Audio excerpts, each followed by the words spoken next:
There's a word or a thing that people are scared or intimidated by, and you don't want to do the thing or be associated with that word because everyone else is like so freaked out by it. When you actually do the thing or learn about the thing, you're like, oh my gosh, why was everyone so freaked out about this? Maybe they did have a bad experience with it, but they didn't have to.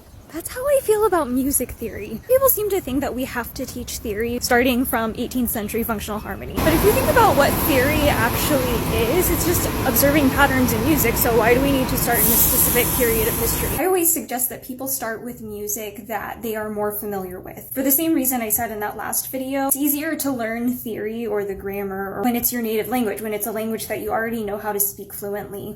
Music appreciation classes use what's called SMRG, which is an acronym for sound, harmony, melody, rhythm, and growth, and how to look at different pieces of music using that framework of just like noticing different music elements, how they interact together. You can do that with any piece of music. There are theories of functional harmony in pop music as well. They aren't that much more difficult to grasp. For me, reading Stephanie Acevedo's work clarified classical functional harmony a little bit for me. These functions like tonic, dominant, serve a role in a bigger scheme of expectation. We're really looking at functions to better understand our expectations as listeners. When you come to functional harmony from that perspective, that we're looking at expectation instead of just like we're defining these functions for no reason other than to just organize them into functions, a little bit more sense, and you can approach it from any period in history. And I would like to see that in the classroom as well. Starting with music students are more familiar with than just going chronologically through history. I didn't even learn history in chronological order kindergarten through 12th grade. But for those of you who are trying to get into theory and don't know how to get into theory, and all of the resources tend to be about 18th century functional harmony, start with SMRG. Notice patterns on your own and see if there's like any patterns in your favorite music. And if you do want help on that, I do have a free course, a beginner music theory class. Overall, I think people should learn theory based on what they're most curious about, and that classroom theory should start with what most people are more familiar with.